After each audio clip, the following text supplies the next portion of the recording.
Welcome to our JKLM kitchen. நல்ல டேஸ்டியான கிறிஸ்பியான ஓமப்பொடி எப்படி செய்யலான்னு பார்க்கலாம் வாங்க.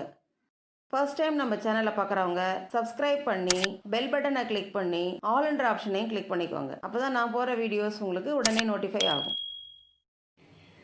ஓமப்பொடி செய்ய முதல்ல ஓமத்தை ஊற வச்சுக்கலாம். 1.5 ஸ்பூன் ஓமம் எடுத்திருக்கேன்.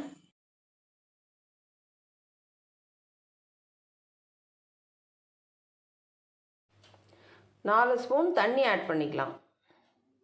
ஓமத்தை 15 நிமிஷம் தண்ணியில் ஊற வச்சு எடுத்துக்கலாம். ஓமம் 15 நிமிஷம் ஊற வச்சு எடுத்துக்கிட்டோம். ஒரு பவுலில் 1 கப் கடலை மாவு ஆட் பண்ணிக்கலாம். நம்ம எந்த கப்பால் கடலை மாவு எடுத்தோமோ அதே கப்பில் 1/2 கப் அரிசி மாவு ஆட் பண்ணிக்கிறேன். 1/4 ஸ்பூன் பேக்கிங் சோடா, 1/2 ஸ்பூன் உப்பு எல்லாம் ஆட் பண்ணதுக்கப்புறம் நல்லா மிக்ஸ் பண்ணிக்கலாம்.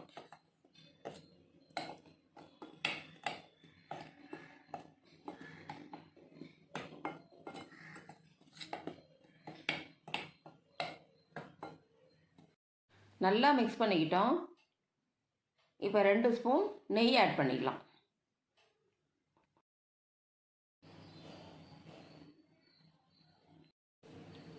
நெய் ஆட் பண்ணதுக்கப்புறம் நம்ம 15 நிமிஷம் ஊற வச்சு வச்சுருக்கிற அந்த ஓமத்துலேருந்து தண்ணியை மட்டும் ஆட் பண்ணிக்கலாம்.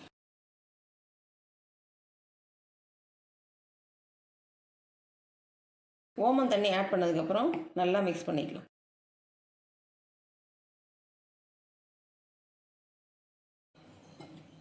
நல்லா மிக்ஸ் பண்ணிக்கிட்டோம். இப்போ கொஞ்சம் கொஞ்சமாக தண்ணி ஆட் பண்ணி சப்பாத்தி மாவு பதத்துக்கு பிசைஞ்சிக்கலாம்.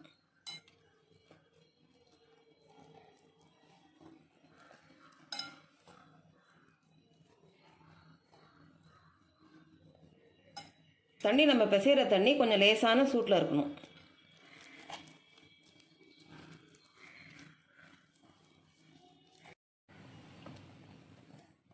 இந்த அளவுக்கு சப்பாத்தி மாவு அளவுக்கு பிசைஞ்சிக்கிட்டோம். நான் ஓமப்பொடி புழியறதுக்கு இன்றைக்கி இந்த இடியாப்பம் வச்சு எடுத்திருக்கேன். முறுக்கு குழாயில் கொஞ்சம் உள்ள எண்ணெய் அப்ளை பண்ணிக்கலாம்.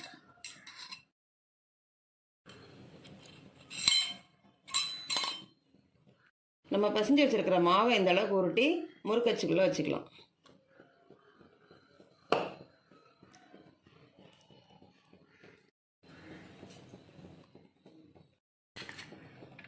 முறுக்கச்சை க்ளோஸ் பண்ணிக்கலாம்.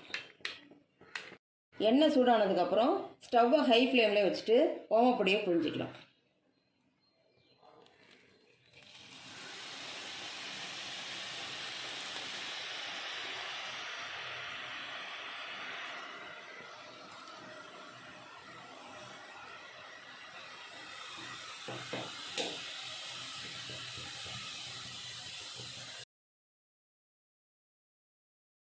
எண்ணெய் நல்லா சத்தம் அடங்கிடுச்சு.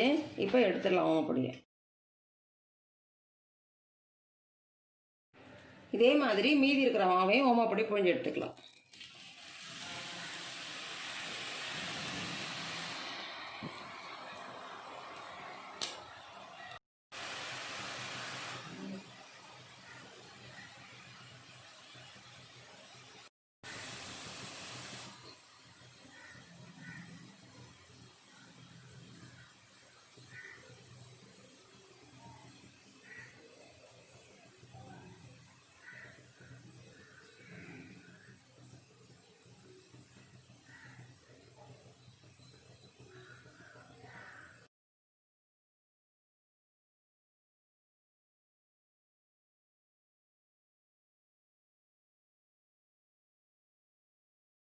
நல்ல டேஸ்டியான கிறிஸ்பியான ஓமப்பொடி ரெடி பண்ணிட்டோம்.